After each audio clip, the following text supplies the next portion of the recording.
Jai Jinendra, good morning. Welcome to one and all for our second session of Jain Yoga. Due to some unavoidable circumstances, we started Jain Yoga on International Jain Yoga Day. Last 2 Sundays, we were not able to arrange this session. But we have with us Jitendra Bhai Babulal Shah. He is the director of LD Institute of Indology.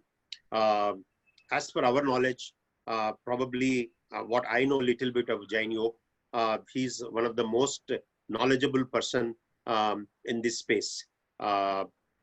So we're trying to get the best people in the given space. हमारी कोशिश है कि हम best से best वक्ताओं को ले आए इस प्लेटफॉर्म पे, ताकि लोगों को ज़्यादा से ज़्यादा इस चीज में जानकारी मिले, चेंजेस आए. So welcome to one and all on the Sunday morning, Neil bhai. सभी को मेरे जय जिनेंद्र. डेफिनेटली हम सब जैन फाउंडेशन के मेंबर्स या जो भी व्यक्ति इसमें जुड़े हुए हैं, वो काफी समय से योग की प्रतीक्षा कर रहे थे कि जैन दर्शन में योग का क्या महत्व है, योग की क्या डेफिनेशन है, क्या हमारे जैन धर्म में भी योग का रूट कहाँ मिलता है. तो ये बहुत सारे प्रश्न जब हमारे मस्तिष्क में आने लगे तो एक थॉट आया, क्यों ना इसकी बेस से स्टडी की जाए. तो उसी दौरान हमारे जैन टॉक्स के प्लेटफॉर्म पे हमारे जो एलडी इंस्टीट्यूट के डायरेक्टर हैं वो जितेंद्र भाई का वहां आना हुआ और उनके साथ कुछ चर्चाएं हुई और उससे कंक्लूजन निकला, क्यों ना हम इसको रूट से, बेस से समझें और इसका जो फिलोसॉफिकल और प्रैक्टिकल एस्पेक्ट है इसको हम हमारे जितने भी मित्र हैं उनके समक्ष लाए. तो इस उद्देश्य से जैन योग की शुरुआत हुई और जैन योग का आज स्टार्टिंग नंबर 1 से लेक्चर शुरू हो रहा है. अब देखिए, आज जितने भी लोग जुड़े हैं उनको जस्ट ब्रीफ में बताना चाहूंगा कि हमारे आगे के जो भी जैन योग के सेशंस है वो कंटिन्यूएशन में रहेंगे. अब आप देखिए 3-4 सेशंस के अंदर जैन योग का इंट्रोडक्शन, जैन योग क्या है उसको थोड़ा डिटेल में समझाया जाएगा. उसके बाद जैन योग यानी कि योग के अंदर जिस महात्मा ने हमें ढेर सारा वर्क दिया हुआ है, ढेर सारे शास्त्र लिखे हुए हैं, ऐसे परम पूज्य आचार्य भगवान हरिभद्र सुरीश्वर जी महाराज साहब की एक ग्रंथ जिसे योग विंशिका कहा जाता है, तो प्रोबेबली उस ग्रंथ के सहारे हम जैन योग को समझेंगे. और ये ग्रंथ के ऊपर जिसने कमेंट्री लिखी है वो हमारे महोपाध्याय जी, आचार्य महोपाध्याय जी, यशो विजय जी महाराज साहब हैं. सो ये भी एक बहुत इंटरेस्टिंग वर्क रहेगा और इससे हमको डेफिनेटली बहुत कुछ जानकारी मिलेगी. साथ ही साथ ये टेक्स्ट होने के बाद we are going to do comparison between Patanjali yoga और जैन योग. इसके अंदर क्या साम्यता है, कैसे इनकी सिस्टम डेवलप हुई है, क्या इसकी सिस्टम है, और उसके बाद हम लोग प्रैक्टिकल और फिलोसॉफिकल एस्पेक्ट को मर्ज करके हम लोग जो डे टू डे हमारी प्रैक्टिसेस करते हैं वो प्रैक्टिसेस करेक्ट वे से कैसे कर सके, शास्त्र के आधार पे करेक्ट वे क्या बताई हुई है, इसके ऊपर पूरी हमारी चर्चा हम लोग लेके जाने वाले हैं. तो हम स्वागत करते हैं जैन योग के इस मंच के ऊपर डॉक्टर जितेंद्र भाई शाह का, जो कि हमारे साथ अहमदाबाद से जुड़े हुए हैं और योग के अंदर बहुत ही विद्वत्ता रखते हैं, बहुत ही विद्वान पंडित जी हैं. सो उनका हमें योग मिला है तो हम बहुत बहुत आभारी हैं कि पंडित जी ने हमारा इनविटेशन स्वीकार किया और आज से हम जैन योग की सीरीज शुरू कर रहे हैं. तो मैं हैंड ओवर करता हूं डॉक्टर जितेंद्र शाह को. जय जी. प्रणाम सभी मित्रों को. आज विशेष रूप से मैं प्रणाम कर रहा हूं. आज मैं इस योग विषय का प्रारंभ करने से पहले रमेश भाई और नील भाई को मैं विशेष धन्यवाद देना चाहता हूं. रमेश भाई के मन में यह विचार आया योग इंटरनेशनल योग डे पर कि क्यों ना हम जैन योग की बात करें और जैन योग में जो बात कही गई है उसको हम समझे और समझ करके अपने जीवन में उसकी साधना करें.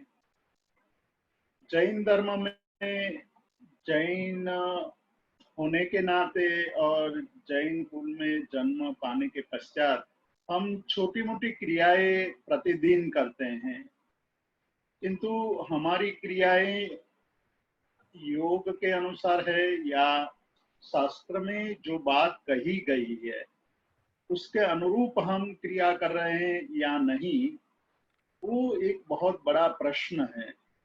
और इसी प्रश्न को लेकर के हमारे मन में यह विचार आया कि हम ये योग सीरीज का प्रारंभ करें।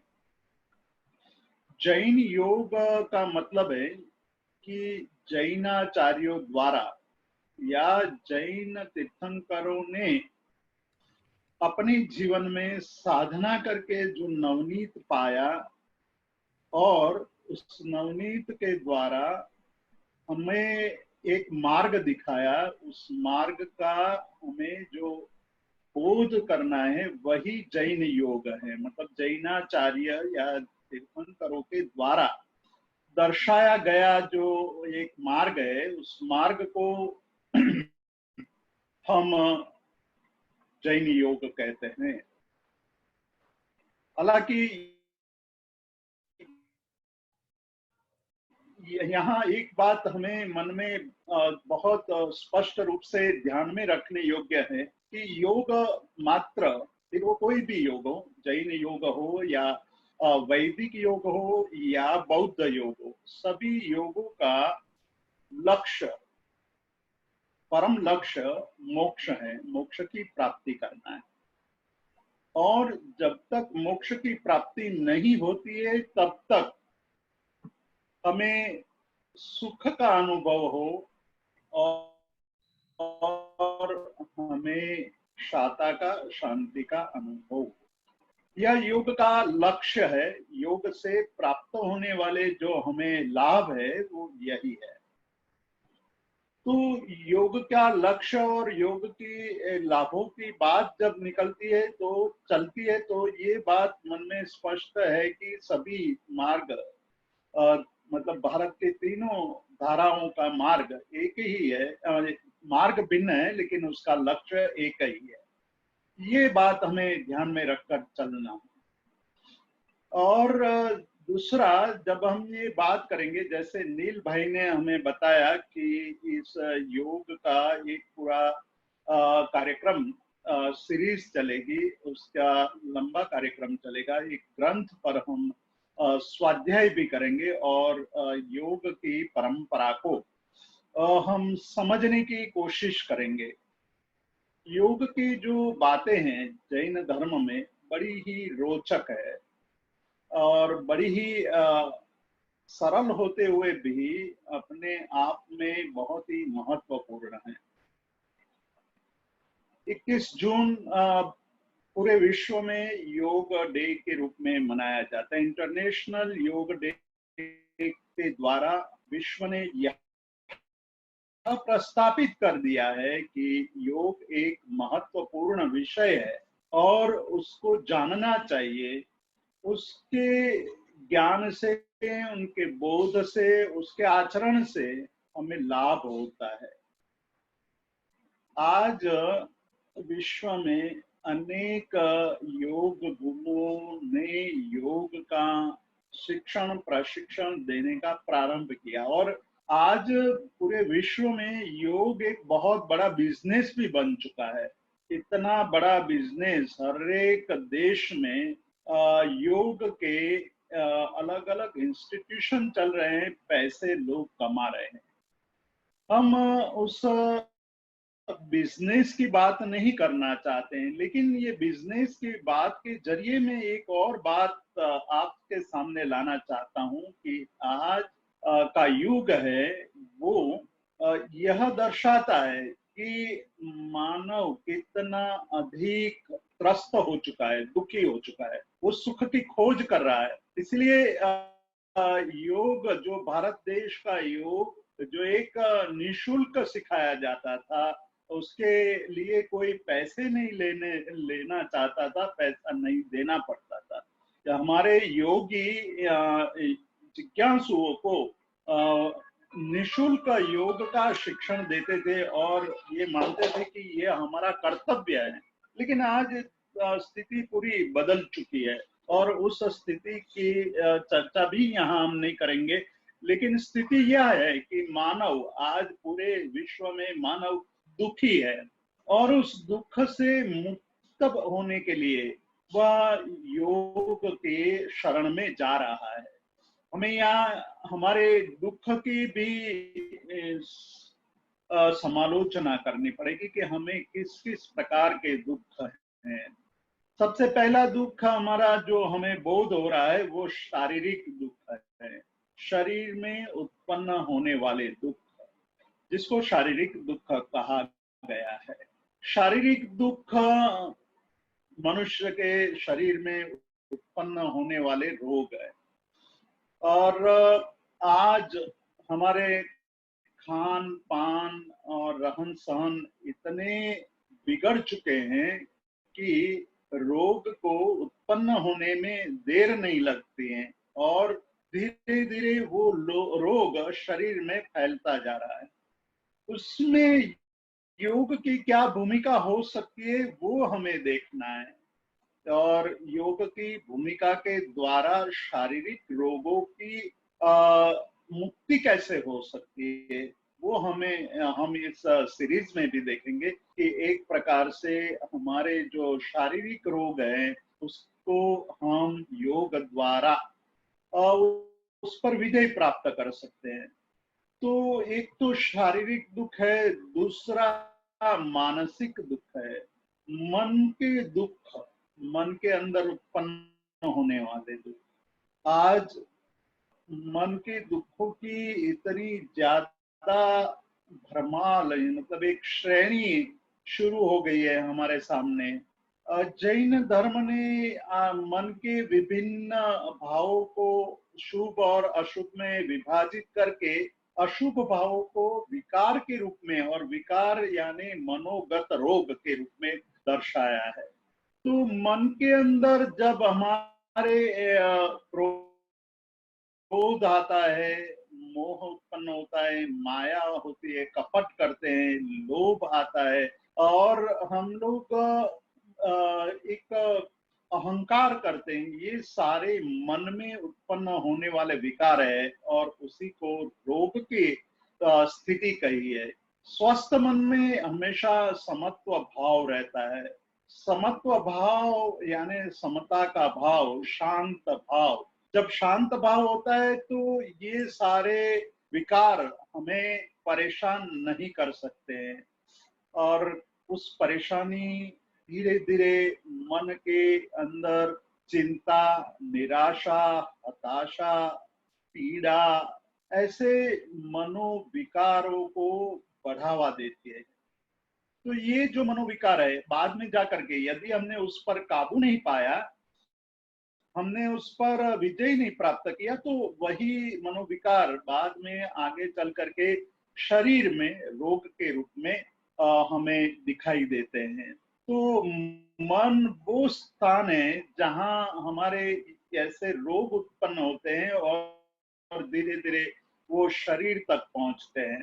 तो ये आज के मन के रोगों के बारे में कई सालों पहले, मतलब आज से 3 दशक पहले WHO मतलब वर्ल्ड हेल्थ ऑर्गेनाइजेशन ने एक घोषणा की थी कि 2020 आते आते पूरे विश्व में सबसे बड़ा रोग स्ट्रेस होगा। और आज हम देख रहे हैं कि मनुष्य के जीवन में सबसे बड़ी कोई दुविधा है तो वो स्ट्रेस की है। हर एक मनुष्य आज इस स्ट्रेस से गुजर रहा है। उनके मन में बहुत बड़ा असमंजस्य है, मन में पीड़ा है, स्ट्रेस पड़ा है और वही आगे चल करके बीपी यानी ब्लड प्रेशर, अस्थमा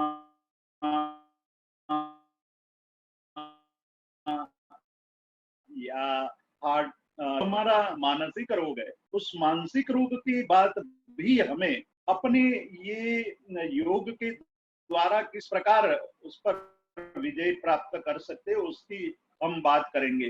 तो एक हमारा शारीरिक रोग, दूसरा मनोरोग और तीसरा रोग है जो आधि भौतिक, आधि दैविक और आध्यात्मिक आधि दैविक का रोग के रूप में। आध्यात्मिक का मतलब मनोगत रोग है, आधि भौतिक मतलब हमारे शरीर में उत्पन्न होने वाले, और आधि दैविक रोग में ये कहा कि विश्व में जब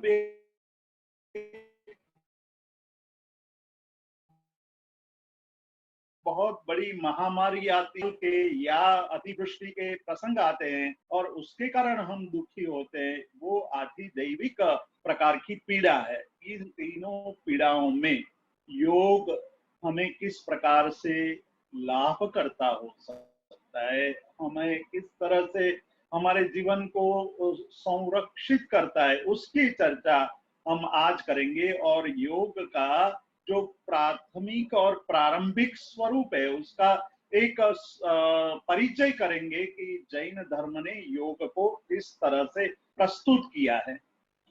शारीरिक दुख है वो अत्यंत स्थूल दुख है, मानसिक दुख शारीरिक दुख की अपेक्षा सूक्ष्म है, और आधिदैविक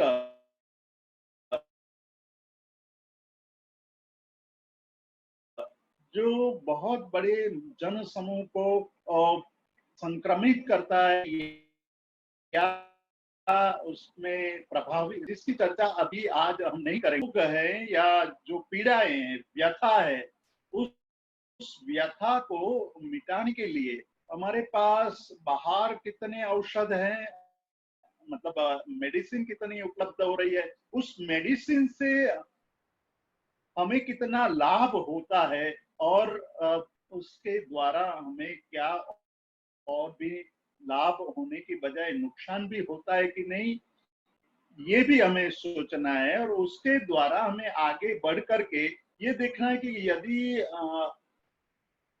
ये लाभ करता नहीं है तो कौन सा ऐसा मार्ग है जिस मार्ग पर चल करके हम अपने इन रोगों को दूर कर सके, और आगे चल करके जब ये रोगों से मुक्त हो करके हम एक नई दिशा में आगे बढ़ते हैं, तो हम धीरे धीरे धीरे अति सूक्ष्म है कि हम उस अपने अत्यंत सूक्ष्म यानी कि एक गहनतम भूमिका में प्रवेश करें, जो वहीं से सारे सुख का मार्ग हमें देखना है इन चर्चाओं के दरमियान। हमारे पास बाह्य जगत में मेडिसिन उपलब्ध हैं, लेकिन मेडिसिन, दवाइयाँ हमेशा लाभकर्ता नहीं होती है, हमेशा हमें लाभ नहीं करती है, कभी कभी वो हमारे शरीर में रिएक्शन भी पैदा कर देती है, और हमें ये लगने लगता है कि दवाई से हमें लाभ नहीं हो रहा है, ऐसा महसूस करने लगते हैं। तो ऐसी स्थिति में कौन सा मार्ग हो सकता है? और निश्चित रूप से योग मार्ग एक ऐसा मार्ग है, योग की साधना एक ऐसी साधना है जो हमारे तन और मन को तंदुरुस्त, स्वस्थ और प्रसन्न रखने में बहुत ही उपयोगी, बहुत ही महत्वपूर्ण सिद्ध हो सकता है। इसीलिए योग का महात्म्य बढ़ा है। योग का महात्म्य बढ़ने का कारण यदि हम खोजे तो योग में एक ऐसी ताकत है, योग की साधना में एक ऐसा प्रभाव है कि जिसके द्वारा हम अपने शारीरिक, मानसिक और आध्यात्मिक जो दुख है उस दुख से मुक्ति पा सकते हैं। जैन धर्म ने एक बहुत बड़ी बात कही है और वो हमेशा याद रखने जैसी है। हमारे पास जो शरीर है उस शरीर में 3.5 करोड़ रोम राजी है, मतलब 3.5 करोड़ हमारे अंदर रोम है। उस रोम में, प्रत्येक रोम में एक रोग की, मिनिमम एक रोग की सत्ता पड़ी हुई है। मतलब हम आज अभी हमारे शरीर में 3.5 करोड़ रोगों की संभावना लेकर के चल रहे हैं, उसमें से कब कौन सा रोग जागृत हो उठेगा वो आज का विज्ञान भी नहीं कह सकता है, आज का डॉक्टर भी नहीं कह सकता है, कोई भी नहीं कह सकता है। जो कर्म सत्ता के हाथ में है कि कौन सा रोग कब कब किस रूप में कहां से कैसे उद्भूत मतलब जागृत हो उठेगा। तो ये बात जैन धर्म ने बहुत बड़ी महत्वपूर्ण की है कि ये शरीर एक रोगों की संभावना का घर है। इसीलिए हिंदू परंपरा में मतलब हमारी जो वैदिक परंपरा हिंदू संस्कृति है उसमें कहा गया है कि शरीरम खलु व्याधि मंदिरम। शरीर जो है वो वास्तव में देखा जाए तो व्याधियों का यानी रोगों का पीड़ा का मंदिर है, मतलब उनका आवास है। इसमें अनेक रोगों की संभावना है।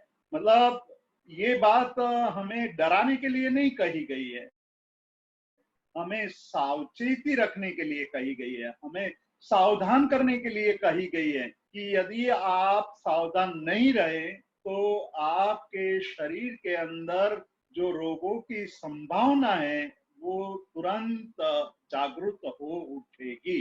तो आपको सबसे शुरुआत में या सब रोग आने से पहले जागृत हो जाना चाहिए। ये दर्शाने के लिए, ये सावधानी के लिए हमें ये बात कही है कि यह शरीर 3.5 करोड़ मिनिमम कह रहे हैं, मिनिमम 3.5 करोड़ रोग। आज विज्ञान भी इतने रोगों की खोज नहीं कर पाया है और धीरे धीरे रोग बढ़ते जा रहे हैं, तब विज्ञान को ये पता चलता है कि ये रोग है वो रोग है। उसके लिए लैब में अलग अलग तरह के प्रयोग करो और फिर मेडिसिन आती है। रोग तो पड़े ही थे लेकिन किसी में जागरूक हुए किसी में नहीं हुए। तो ये संभावना की बात कर रहे हैं। संभावना की बात करके धर्म ये हमें दिखा रहा है कि आप समय से पहले जागृत हो जाए। यदि आप जागृत नहीं होंगे तो संभावना है कि आप दुखी होंगे। पतंजलि ने योग सूत्र में इसीलिए कहा अनागतम दुखम, जो दुख नहीं आए हैं वो भी हेय है। हेयम दुखम अनागतम, मतलब हेय मतलब छोड़ने जैसे, जागृत हो जाने जैसा है। किसके लिए? तो कि जो दुख आपके शरीर में नहीं आए वो ऐसे दुखों के लिए भी जागृत हो जाना चाहिए। जागृति का मतलब है आपको अपने शरीर को अपने मन को उस तरह से अभ्यास के द्वारा ऐसा सुदृढ़ बना देना चाहिए कि जिससे के कारण रोग का जगना, रोग के उत्पत्ति होना वहां नामुमकिन हो जाए, मतलब संभावना ही न रहे, तो पूरे जीवन तक हम स्वस्थ रह सकते हैं। या रोग आए तो हमारे मन के अंदर योग की साधना का परिणाम होगा। तो रोग के द्वारा जो पीड़ा में हमें मन में अशांति पैदा होती है, असमता पैदा होती है, हमें एक प्रकार के दुख का अनुभव होता है, उस समय भी दुख की अनुभूति हम नहीं करेंगे, दुख पर विजय प्राप्त कर लेंगे। तो कई योगियों के दृष्टांत हमारे सामने हैं। रमण महर्षि जो पिछली सदी के महान योगी के रूप में पूरे विश्व में सुप्रसिद्ध है, योगी थे और योगी होते हुए भी उनके शरीर में रोग था, लेकिन जब वो रोग उनके शरीर में प्रवेश किया फिर भी अपनी साधना, अपनी जो एक प्रकार की सिद्धि प्राप्त की थी, उसके कारण रोग का प्रभाव उस पर नहीं पड़ रहा था। शरीर में रोग था लेकिन शरीर के रोग के द्वारा मन पर जरा भी प्रभाव नहीं पड़ रहा था। यहाँ एक छोटी सी घटना याद रखने जैसी है। एक दिन, ये घटना तो 300 साल पुरानी है लेकिन बहुत ही रोचक घटना है। उस जमाने में महान योगी आनंद गंज जी, अध्यात्म योगी आनंद गंज जी विचरण कर रहे थे और शाम का समय था। एक भक्त उनके वंदन करने आया, तो उस समय आनंद घन जी प्रतिक्रमण कर रहे थे। प्रतिक्रमण मतलब कि शाम के समय एक ऐसी विधि है जो जैन धर्म की आवश्यक क्रिया मानी गई है, जिस पर हम बहुत विस्तार से चर्चा करेंगे, जिसमें योग भरपूर योग है कि किस प्रकार से ये प्रतिक्रमण की क्रिया योग से भरपूर है। वो बात हम करने वाले हैं, लेकिन यहाँ केवल इतना याद रखना है कि वो हर रोज सुबह और शाम को करने वाली क्रिया उस दिन शाम को कर रहे थे। तो उनका एक कपड़ा बगल में पड़ा हुआ था। वो कपड़ा जो था वो कांप रहा था, हवा नहीं चल रही। हवा तो शांत थी, मतलब तेज हवा भी नहीं चल रही थी और कोई ऐसे कपड़े को कांपने का कोई निमित्त नहीं था, फिर भी कपड़ा थर थर थर कांप रहा था। वो भक्त वो देख करके आश्चर्यचकित हो गया कि ये क्या हो रहा है। लेकिन आनंदगंज जी तो अपने प्रतिक्रमण की क्रिया में मस्त थे, इसलिए कोई जवाब प्राप्त होना संभव नहीं था। वो बैठा रहा, वो देखता रहा कि जब इनके ये प्रतिक्रमण की क्रिया पूर्ण होगी तब मैं आपसे बात कर लूंगा और मैं जानूंगा कि ये कपड़ा क्यों थर थर कांप रहा है। लेकिन जब प्रतिक्रमण की विधि पूर्ण होगी, आनंदगंज जी ने स्वयं वो कपड़ा अपने शरीर पर लगा लिया, कपड़े ओढ़ लिया। ओढ़ने के बाद वो स्वयं आनंदगंज जी कांपने लगे। तो ये और आश्चर्य बढ़ गया भक्त के मन में कि ये क्या है, क्या बात है। तब उसने पूछा कि योगी जी महाराज, ये क्या आश्चर्य है, पहले कपड़ा कांप रहा था और अब आप कांप रहे हैं। तो कहा कि हाँ भाई, मैं एक्चुअली धर्म विधि कर रहा था और विधि में विक्षेप न हो, इसलिए मेरे शरीर में जो ज्वर है, ताव आया हुआ है, उस ज्वर को मैंने इस कपड़े में डाल दिया था और कपड़े को इधर रखा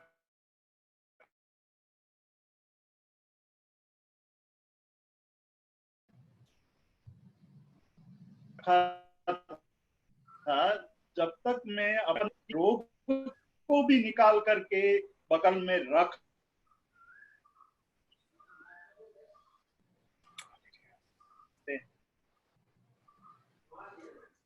Neil bhai, जीतू भाई, we just lost him for a few things. I think. ये योगियों की एक विशिष्ट शक्ति है। जैसे जैसे Neil bhai, can you ask him to repeat last one? Jitu मेरी भाई, आवाज आ रही है ना सब? आवाज आ रही, थोड़ी नेटवर्क इश्यू हो रही है, तो हमने कुछ स्टोरी का पोर्शन मिस कर दिया। लास्ट का। हाँ, उन्होंने कहा कि ऐसे कैसे हो सकता है, तभी आनंदगंज जी ने जो आंसर दिया वहां से हमारी बात सुननी रह गई।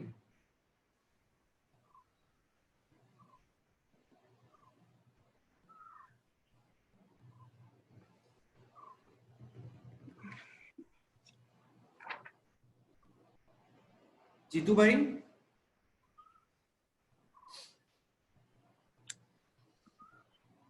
हाँ आ गए। रमेश भाई, आवाज आ रही है मेरी? हाँ, एकदम क्लियर आ रही है।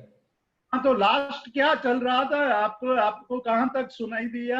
आनंदगंज जी को पूछा उस व्यक्ति ने कि ये कपड़ा थर थर कांप रहा था, तो आनंदगंज जी ने कहा कि ज्वर उसके अंदर डाल दिया प्रतिक्रमण की क्रिया के दरमियान। उसके बाद सुनाई नहीं दिया।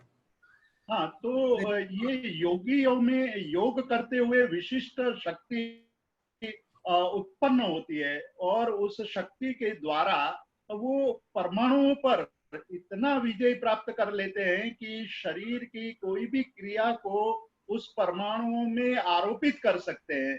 तो योगी की ये एक विशिष्ट प्रकार की सिद्धि है। योग के द्वारा ये ऐसे इस प्रकार की सिद्धियां प्राप्त होती है। मेरा कहने का मतलब ये है कि हम जब योग साधना करते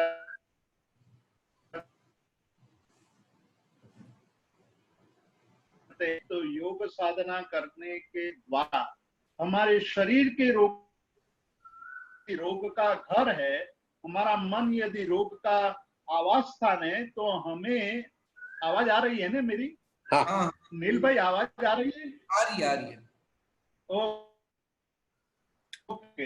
तो ये जो योग की साधना है वो हमारे तन मन और आत्मिक शक्ति को जागृत करने वाले, मतलब तन की शक्ति को बढ़ाने वाला है, मन की शक्ति को बढ़ाने वाला है और आत्मिक शक्ति को उजागर करने वाला ये एक मार्ग है। इसीलिए योग का महात्म्य है। आज पूरे विश्व में जो योग की बोलबाला है, मतलब योग का इतना गुणगान गाया जाता है, उसका मूल कारण योग में पड़े हुए रहस्य है, योग के आश्चर्यकारी जो परिणाम है वो है। तो योग जो हमारे वहां बताया गया कि योग के द्वारा इस प्रकार की सिद्धियां हमें मिल सकती है।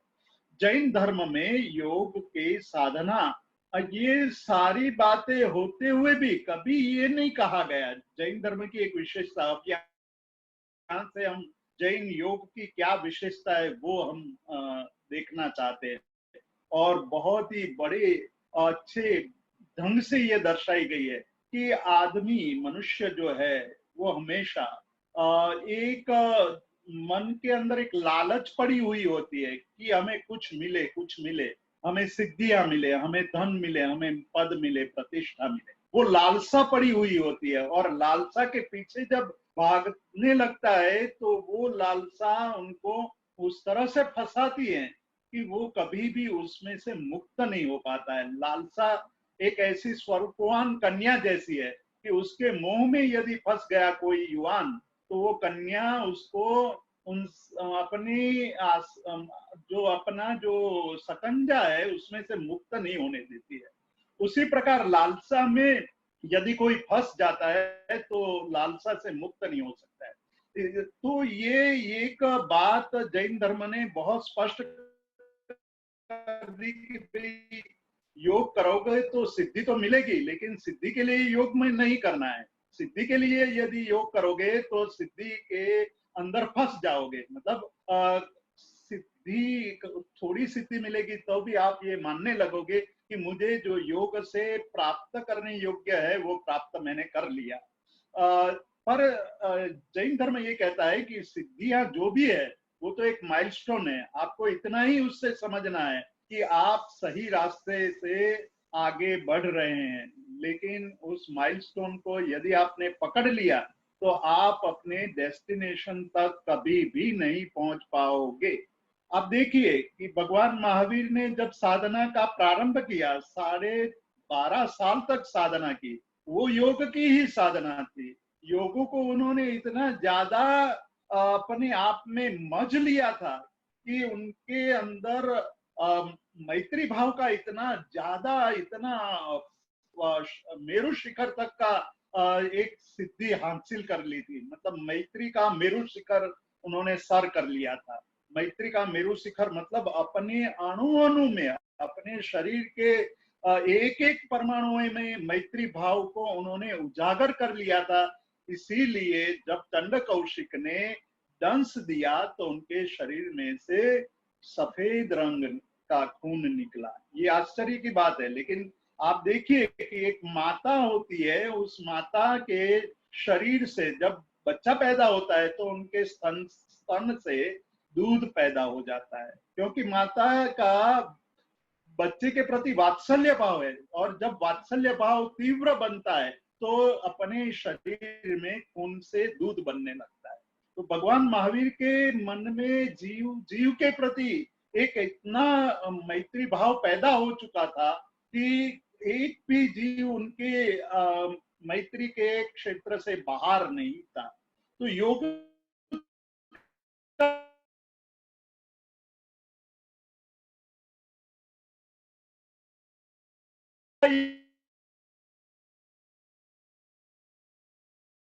प्रभाव है, योग के प्रभाव के कारण उनके शरीर में इतना ज्यादा, मतलब आज जो स्थान मिला है वो स्थान तभी भी मिल सकता था, लेकिन महावीर ने कभी भी ये नहीं कहा कि मेरे शरीर से निकला हुआ खून सफेद रंग था, वही मेरी सिद्धि थी और वही मुझे रुकना था, मैंने वो प्राप्त कर लिया इसलिए मेरी साधना वही समाप्त हो गई। ऐसा नहीं था। उनकी साधना का परम लक्ष्य तो कर्मों का क्षय था। इसीलिए जैन धर्म कहता है कि आप अपने परम लक्ष्य तक न पहुंचो तब तक लगे रहो, तब तक साधना करते रहो, तब तक अभ्यास करते रहो। और इसी अर्थ में हमें ये याद रखना है कि मतलब योग साधना का निरीक्षण भी करते रहना है कि हम कितना आगे बढ़ रहे हैं, मतलब शारीरिक रूप से, मानसिक रूप से और आध्यात्मिक रूप से हमारी साधना कितनी आगे बढ़ रही है। तो बाहर जो हमारे अंदर क्या घटित हो रहा है और हमारा एक अंतर जगत है उसमें क्या घटित हो रहा है, वो दोनों का निरीक्षण जैन योग है। केवल बाहर का निरीक्षण जैन योग नहीं है। जैन योग ये कहता है कि अंतर निरीक्षण करते करते हमारे अंतर जगत को भी बहुत स्पष्ट रूप से शुद्ध विशुद्ध करते जाना है। और जब अंतर जगत को आप विशुद्ध करते जाते हैं तो एक नई आपके जीवन की शुरुआत हो जाती है। इसीलिए अन्य जगह पर जब आप गीता का अध्ययन करते हैं तो गीता के अध्ययन में बहुत स्पष्ट कहा कि गीता में 3 प्रकार के योगों की बात है। एक भक्ति योग है, दूसरा कर्म योग है और ज्ञान योग है। मतलब ज्ञान के द्वारा सांख्य की बात कही, भक्ति योग के द्वारा कृष्ण के प्रति भक्ति की बात कही। इसलिए वहां कहते हैं कि माम एकम शरणं व्रज अहम त्वाम सर्व पापेभ्यो प्रमुच्यते। मैं तू मेरे शरण में आ जा, मैं तुझे सभी पापों से मुक्ति दिलाता हूं।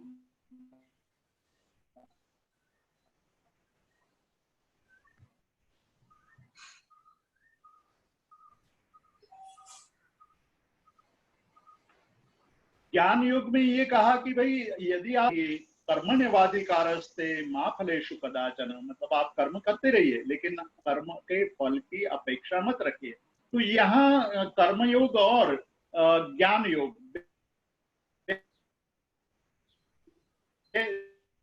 दो योग की बात करेंगे, भक्ति योग की बात हम बाद में करेंगे।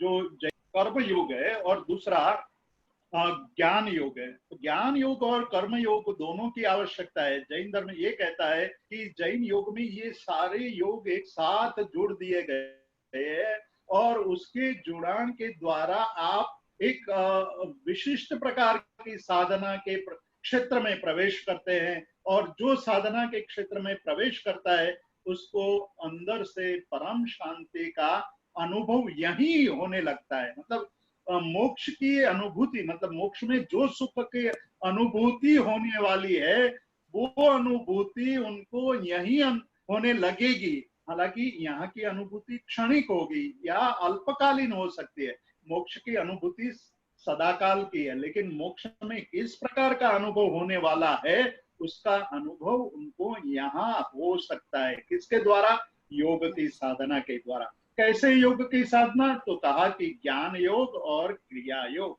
ज्ञान योग क्या है और क्रिया योग क्या है उसकी व्याख्या जैन धर्म की भिन्न है। मतलब जो व्याख्या अन्य दर्शनों में की गई है उससे भिन्न व्याख्या है। वो हमें देखना है। आज हम थोड़ा खाली उसका परिचय करेंगे लेकिन हमें उसको विस्तार से भी देखना है। विस्तार से हम उस पर चर्चा करने वाले हैं। तो यहाँ कर्मयोग का मतलब है कि आप उस प्रकार से अपने क्रियाएं करें जिस क्रिया से आपका शरीर और आपका जो मन है वो स्वस्थ होने लगे। और कर्म योग के बाद ज्ञान योग की बात आती है। तो ज्ञान योग का मतलब ये बताया गया कि वो साधना उस प्रकार की होनी चाहिए कि जिससे आप अपने सारे समय में, सभी समय में एक प्रकार की सजगता रखे, अवेयरनेस रखे।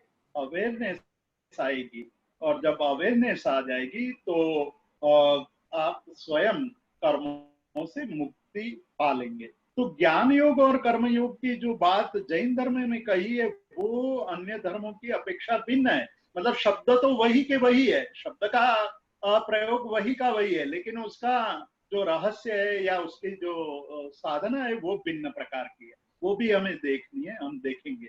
जैन योग में मैंने एक खाली यहाँ महावीर स्वामी का दृष्टांत दिया, हालांकि ये साधना का प्रारंभ तो ऋषभ देव से शुरू हो गया। हमारे 24 तीर्थंकरों ने अपने जीवन में योग साधना करते हुए कर्मों का क्षय करके केवल ज्ञान प्राप्त किया।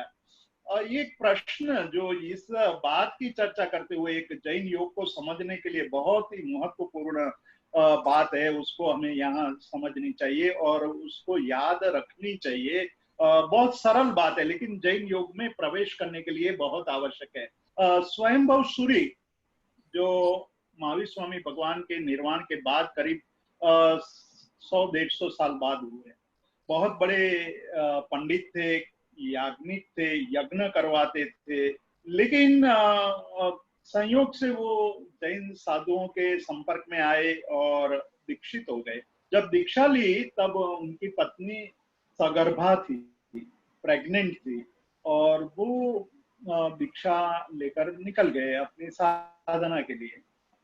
उनकी पत्नी को लोग पूछते थे कि क्या कोई संभावना है, मतलब बच्चा होने की संभावना है, तब वो कहती थी कि कुछ संभावना है। मनाक शब्द संस्कृत भाषा का शब्द है मनाक। मनाक मतलब कुछ संभावना।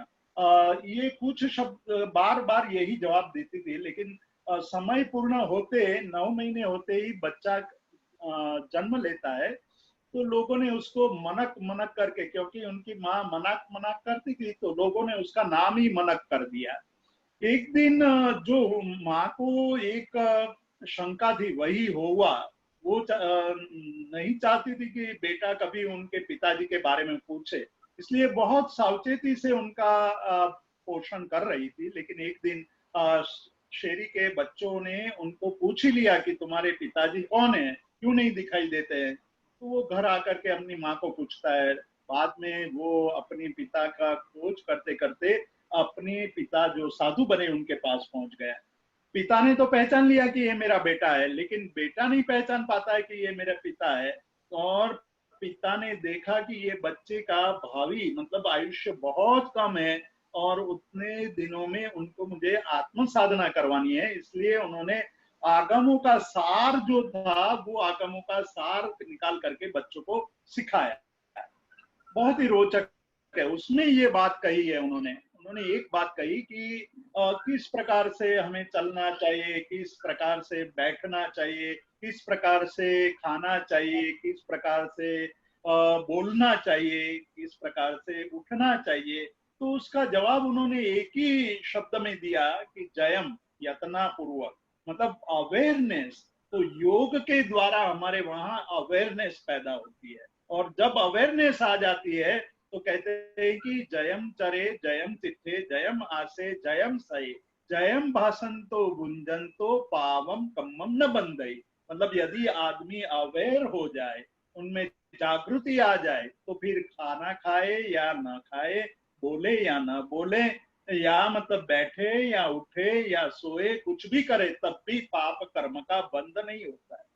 तो जैन योग का परम लक्ष्य है अवेयरनेस प्राप्त करना, जागृति प्राप्त करना। और जो जागृत हो जाता है, जिसमें जागृति आ जाती है, वो हमेशा सुखी रहता है।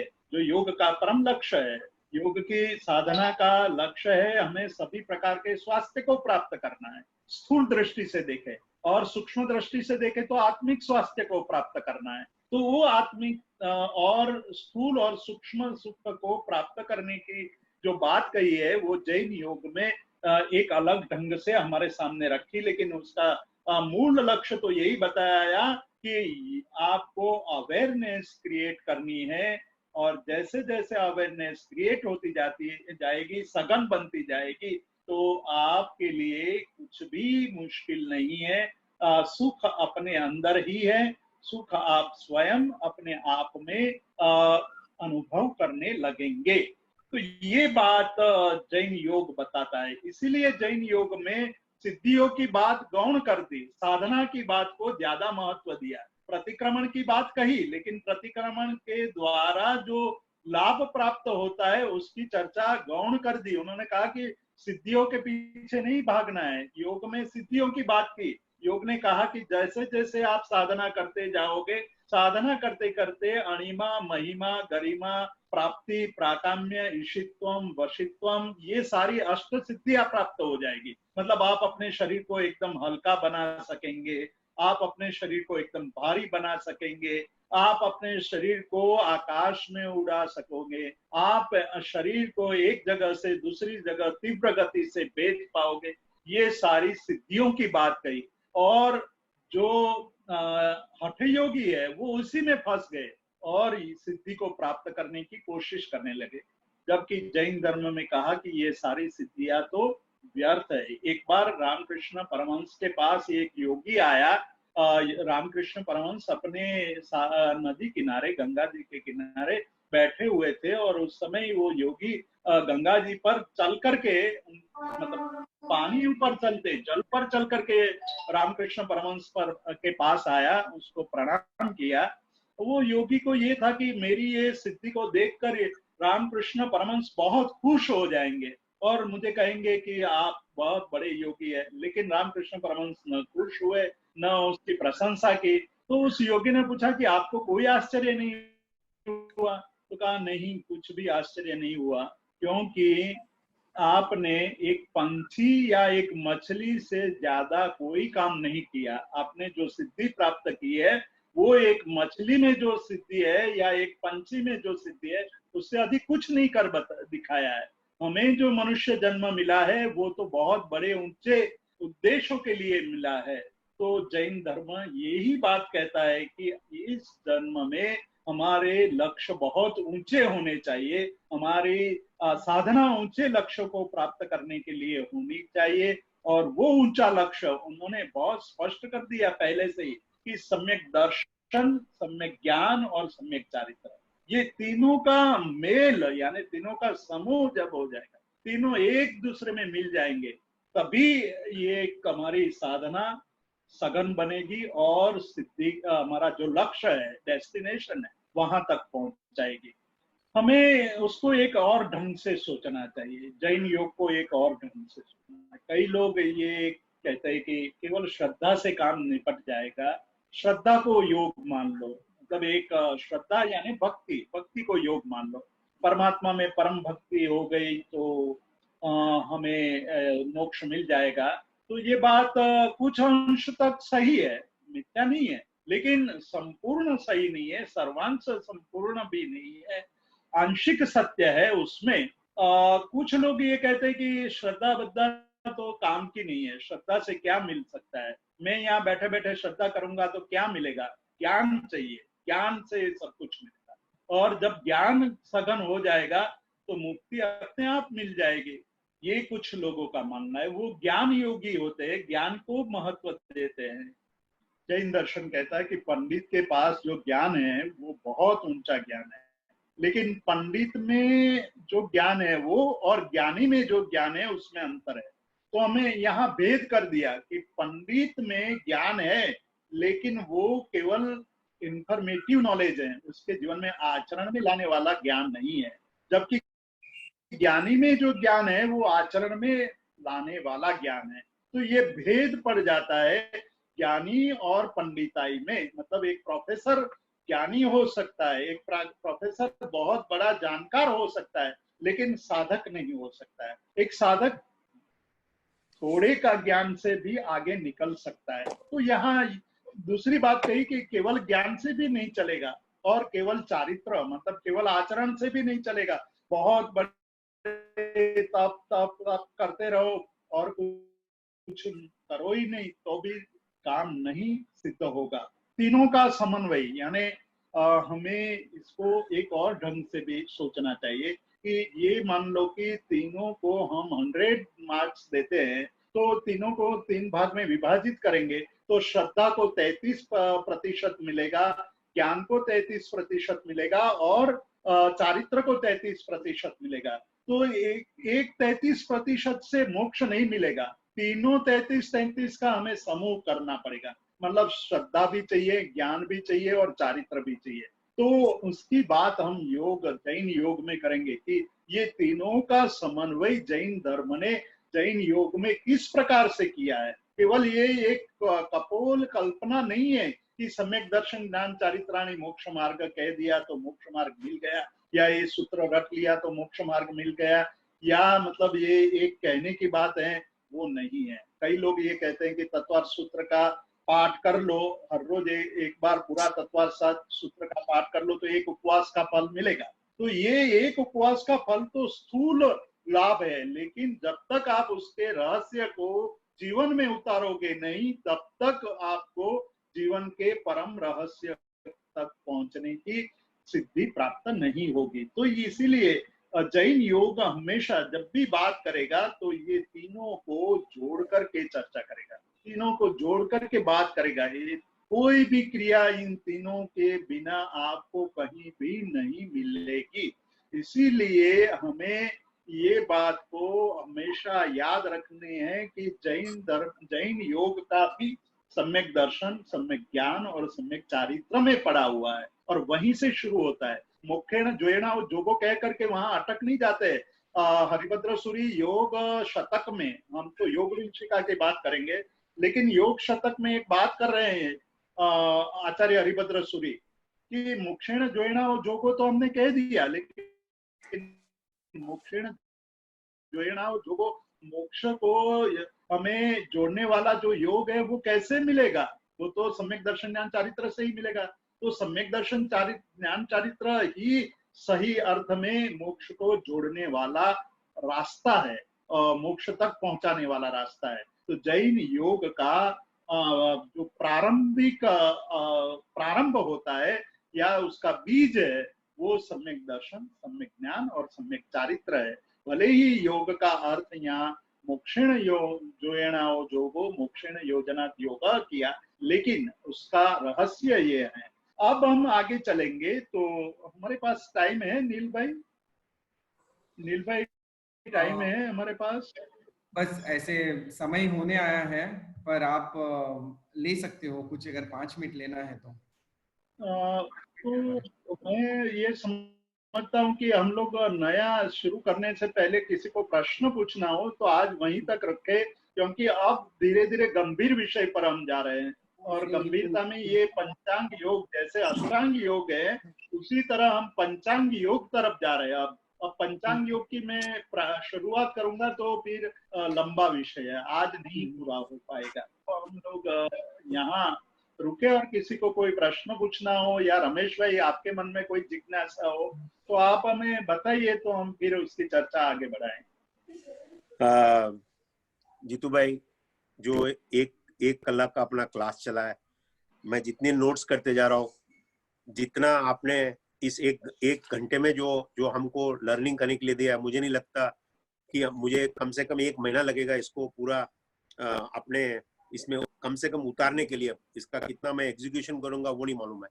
तो just to sum it up, आपने पहले अच्छी तरह बताया कि मोक्ष और peace and happiness, primary thing is awareness, कि अगर आप अवेयरनेस से जियो। देन यू सेड सम्यक ज्ञान, सम्यक चारित्र, सम्यक दर्शन, तीनों इक्वली इंपॉर्टेंट है। दैट्स द रूट टू योग। आपने डिफरेंशिएट किया ज्ञान योग, भक्ति योग, क्रिया योग। जीतू भाई, मेरा एक प्रश्न है, then I will hand over नील भाई, we will have more deeper questions, कि इतना कुछ रहने के बाद क्यों नहीं हम जैन लोग और जैन के अलावा इंडियन लोग इसको पूरी तरह समझ नहीं पाए, और क्यों जैनिज्म में स्पेशली योग को इतना इम्पोर्टेंस क्यों नहीं दिया गया?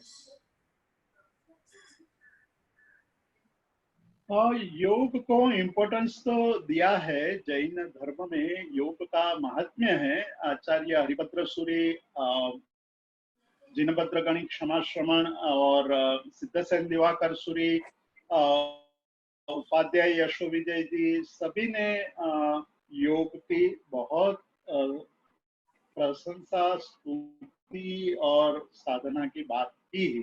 लेकिन हम लोग जो पिछला करीब 400 साल का समय हमारे सामने आया, वो 400 साल के समय के अंदर हम लोग ये जो जैन धर्म का योग मार्ग है, अध्यात्म मार्ग है, उसको छोड़ करके क्रिया में चले गए, क्रिया को महत्व देने लगे। क्योंकि वो एक सरलतम मार्ग था, है सरलतम मार्ग है, जिसमें आप तुरंत लोगों को दिखा भी सकते हैं, आप भी ये मान सकते हैं, संतोष कर लेते हैं कि मैंने पूजा कर ली तो मेरा कार्य संपन्न हो गया, मैंने सामायिक कर ली तो मेरा कार्य संपन्न हो गया, मैंने प्रतिक्रमण कर लिया तो मेरा कार्य संपन्न, मैंने उपवास कर लिया मेरा कार्य संपन्न हो गया। ये बहुत आसान तरीका था क्रिया मार्ग पर चलने का। क्रिया मतलब बाह्य क्रिया की बात कर रहा हूँ, जो क्रिया की बात हम आगे करेंगे वो क्रिया की बात नहीं। यहाँ जो एक बाह्य व्यवहारिक क्रियारूप जो धर्म था, उस क्रियारूप धर्म को हमने जो रियल धर्म था वो रियल धर्म धीरे धीरे लुप्त होता गया, या मतलब धीरे धीरे संकुचित होता गया। उस पर हमने गौर नहीं किया, कभी भी नहीं किया। जबकि जैन धर्म की ब्यूटी वहां है, बाह्य क्रियाओं में भले ही वो हम माने वो बात अलग है, लेकिन बाह्य क्रियाओं के द्वारा आंतरिक हमारी यदि उपलब्धि या प्राप्ति या केवल बाह्य तक ही सीमित रह जाती है, तो पूरा जो धर्म है वो एक बहुत बड़े एक विचित्र दौर में फंस गया। और ये 200 साल पहले आनंदगंज जी ने भी कहा कि धर्म धर्म धर्म कर तो जग सहु पीरे, धर्म न जाने हो मर्म दिनेश्वर। बहुत ही कटु आलोचना की उन्होंने कि आज पूरा जो जगत है, पूरा विश्व है, सारा संसार है, वो धर्म धर्म धर्म करके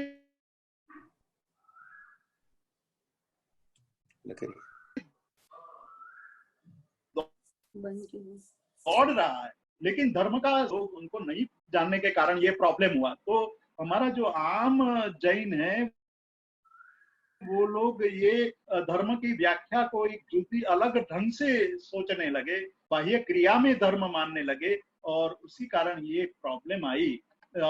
इतना ही नहीं, ये आप देखिए कि उपाध्याय यशोविदय जी ने ये कहा, धूम धामे धमा धम चली रे,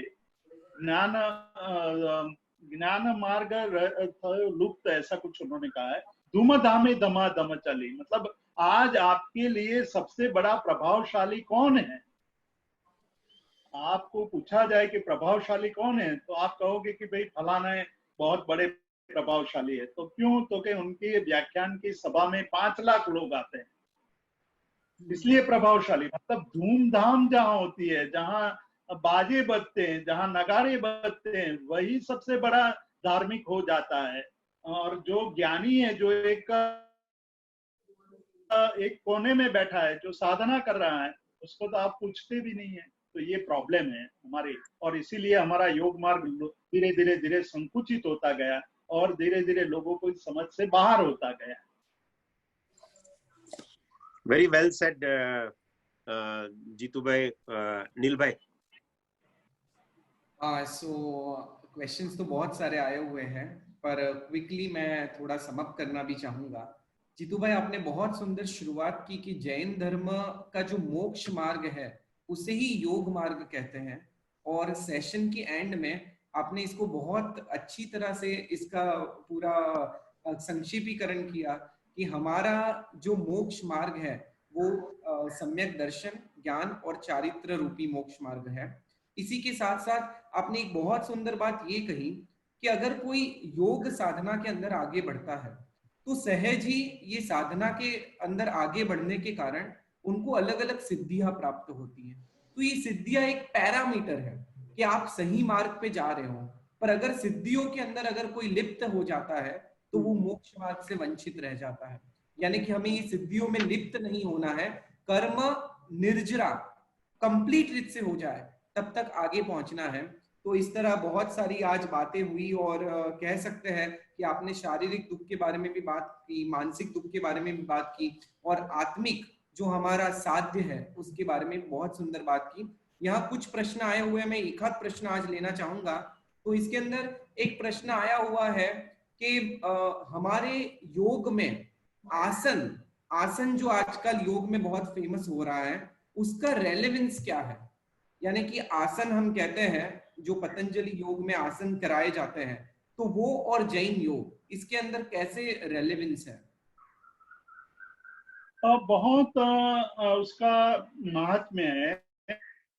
जैन धर्म में भी बहुत महात्म्य है और वो हमें समझना चाहिए जो आसन की बात कही है। सबसे पहली बात है, आसन एक मुद्रा है, शरीर का एक पोजीशन है और शरीर को एक पोजीशन में स्थिर कर देना हमारे मन की स्थिरता में निमित्त है। वो शरीर जितना चंचल होता है उतना ही मन चंचल होता है।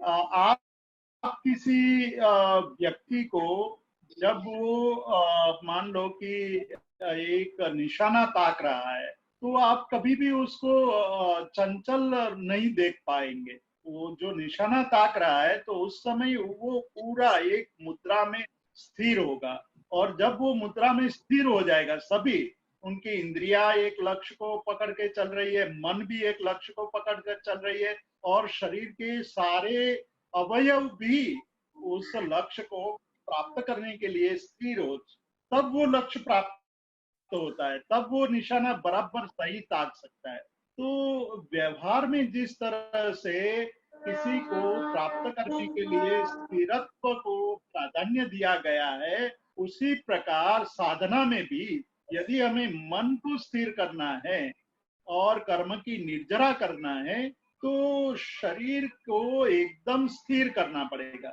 और जब शरीर की स्थिरता प्राप्त हो जाएगी ना, तो शरीर की स्थिरता से मन की चंचलता नष्ट हो जाती है, मन की चंचलता धीरे धीरे धीरे धीरे। और हमारे वहां दो प्रकार के तप कहे हैं।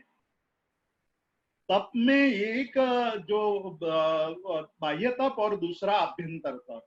बाह्य तप और अभ्यंतर तप दोनों के 6 प्रकार है, मतलब 12 प्रकार के तप है।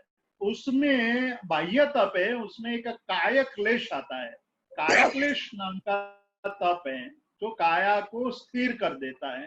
तो काया को जब हम स्थिर करते हैं तो काया को थोड़ी बहुत पीड़ा होती है, उस पीड़ा को सहना वो तप है। मतलब अभ्यंतर तप की ये बात हमें नहीं सिखाई जाती है। बाह्य तप की ये बात नहीं सिखाई जाती है कि भाई आप सामयिक करते हैं तो धीरे धीरे अपने शरीर को एकदम स्थिर कर दो, आज नहीं तो 6 महीने में आप एकदम स्थिर आराम से बैठ पाओगे। तो ऐसे करना भी तप है और वो तप से भी निर्जरा होती है। तो आसन का उस प्रकार से तप के अंदर जैन धर्म में समन्वय किया गया है।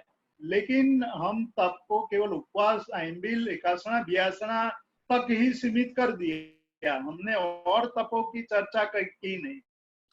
हमारी उस चर्चा को मतलब साधना को और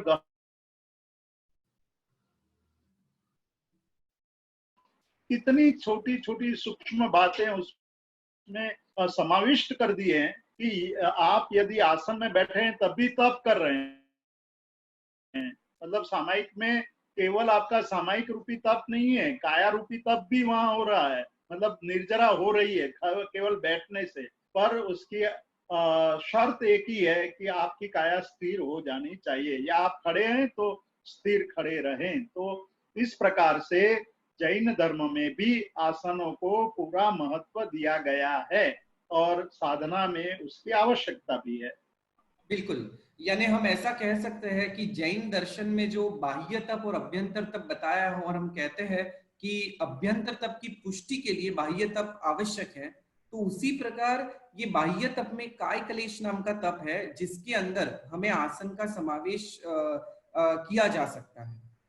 बिल्कुल बिल्कुल। जीतू भाई। हाँ, सो ये भी हमने जाना कि ये आसन में स्थिर रहने से कैसे मन की स्थिरता प्राप्त होती है।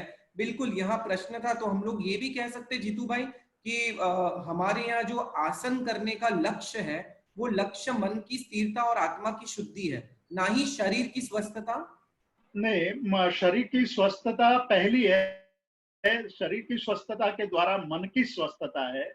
उसके बाद आत्मा की स्वस्थता तो बाद में आती है, वो आसन के द्वारा सिद्ध नहीं हो सकती है। लेकिन आसन इज पार्ट ऑफ, मतलब एक उसका साधन बनता है।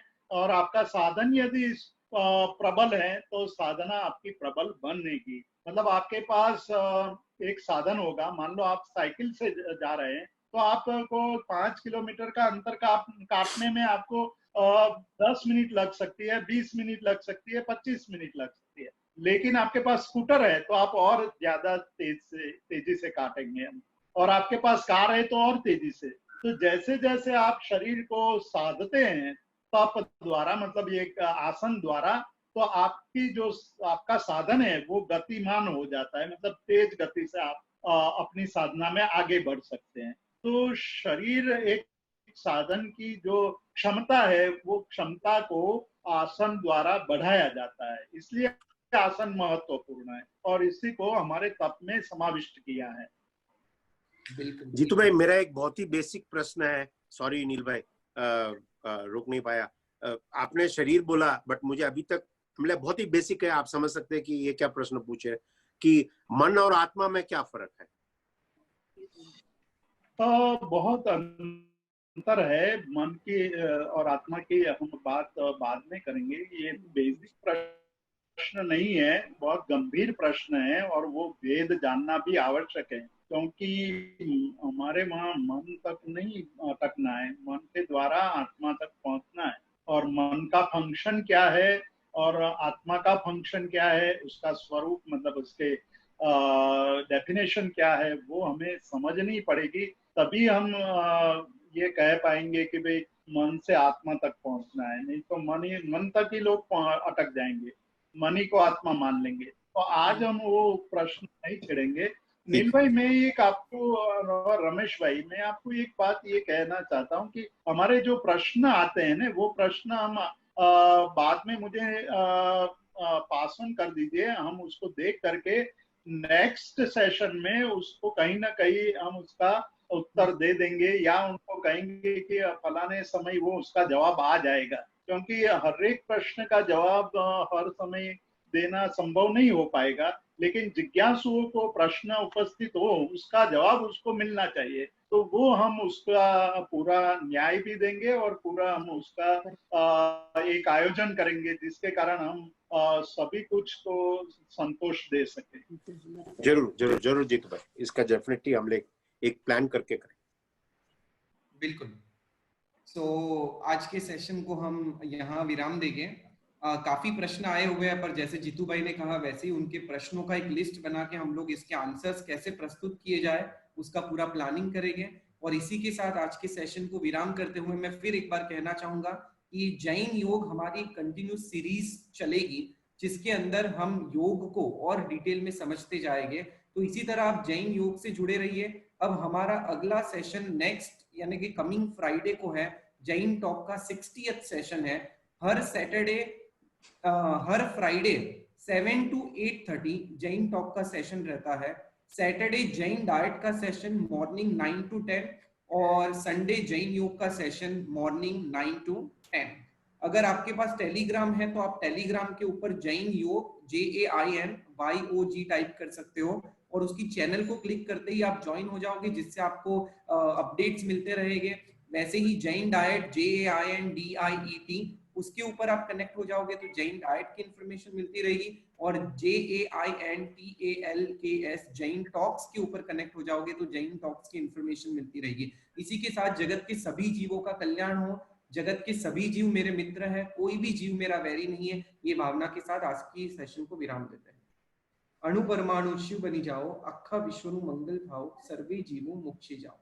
खामे भी सव्व जीवे सव्वे जीवा खमंतु में, मित्ति में सव्व भुवेसु, वैरम मज्जन के नई, सर्वथा सौ सुखी थाओ, पाप ना कोई आचरो, राग द्वेषति मुक्त बनीने, समता सौ समाचरो।